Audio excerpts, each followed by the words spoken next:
But I just love doing this sort of ride once in a while. I like mixing it up in there with the harder trail riding stuff.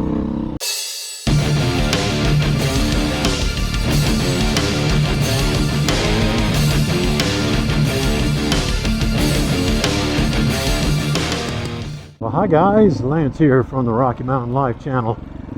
Still out here doing this Dualsport ride with Steve today.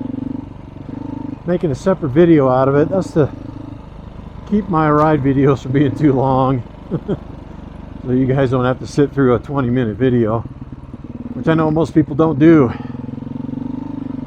But we turned off on this little offshoot loop thing here from that road that we were on earlier. This is significantly rougher, more remote, and it's awesome.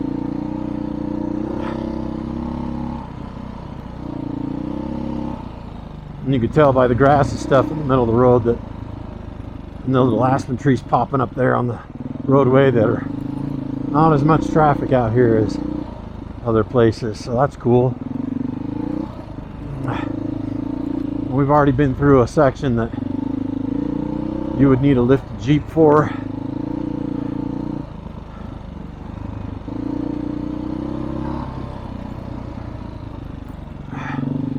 Or a Dualsport bike. I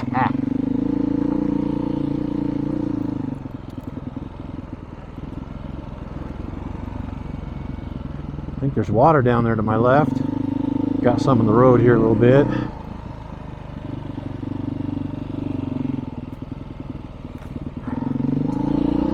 And it's beautiful. What a great place to go and ride.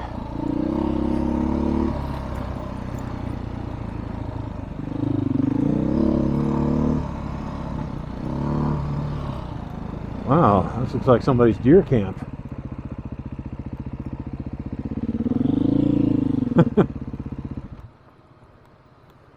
I'm sure there's deer out here. Isn't this beautiful? Great place for a Dualsport ride. I made a video last year about this is why you need a Dualsport bike. The whole premise of that, I'll try and mark it on the screen. Is it up there? I don't know, one of the sides. But I'll link it up there just in case you want to happen to look at that. But that was another ride where basically the whole idea is, see, these are the types of places you can go if you have a Dualsport bike. And it's just so much fun and so beautiful. I lost, Steve's beeping at me. You can hear him honking. Oh, where's he going? But yeah, these are the types of places that you don't necessarily want to take a two-stroke. You can. It'll do it. Dead end.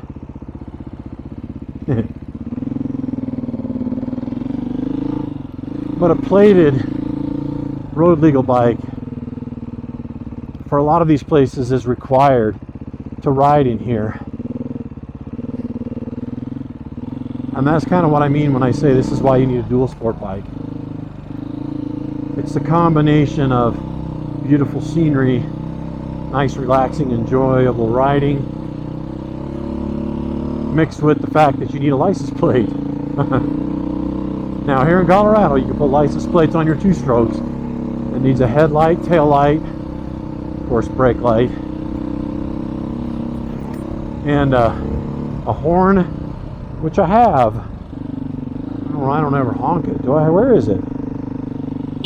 There it is. I knew I had one, just never use it. But it needs a horn and it needs a mirror, and that's it. So as long as you've got a headlight, tail light, two-stroke, you can plate it, and therefore you got a Dualsport, Colorado.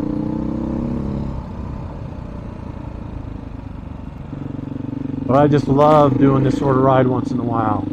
I like mixing it up in there with the harder trail riding stuff.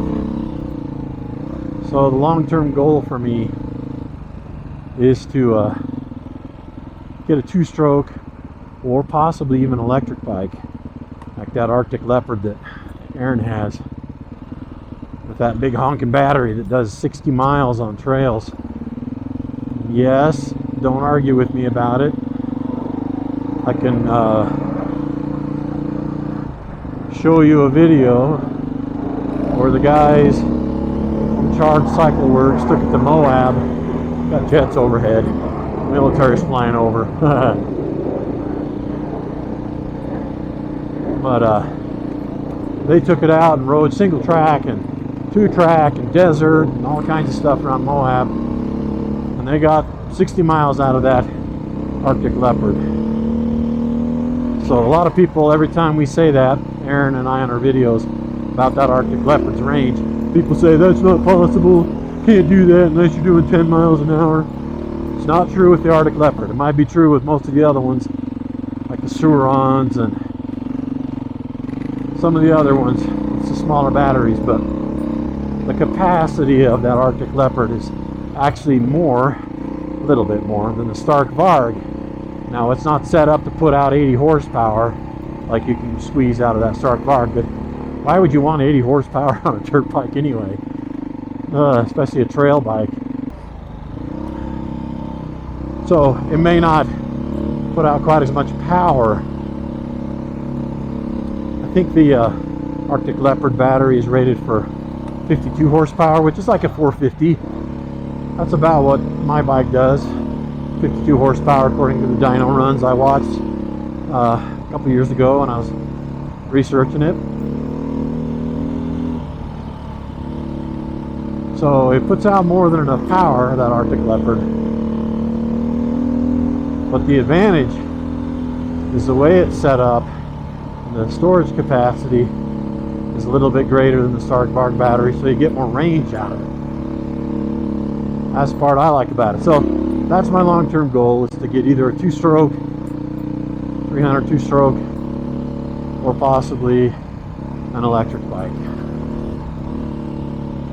But that's going to be down the road a ways.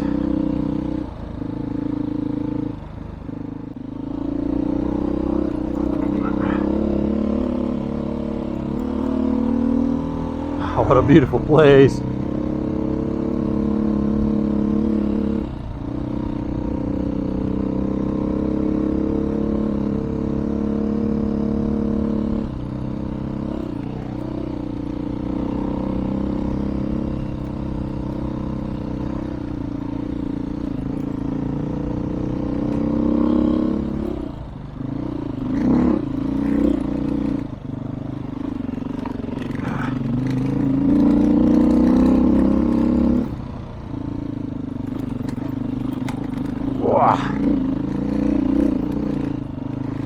Oh, man, this bike is squirrely.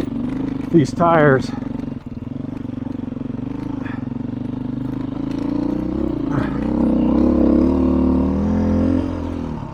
wonder if I still have too much air in this rear tire. It's only 11 psi.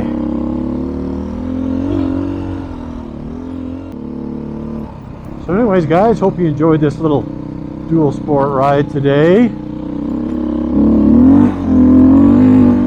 Been a great ride for me so far. Hope you're enjoying it as well. I will see you next time.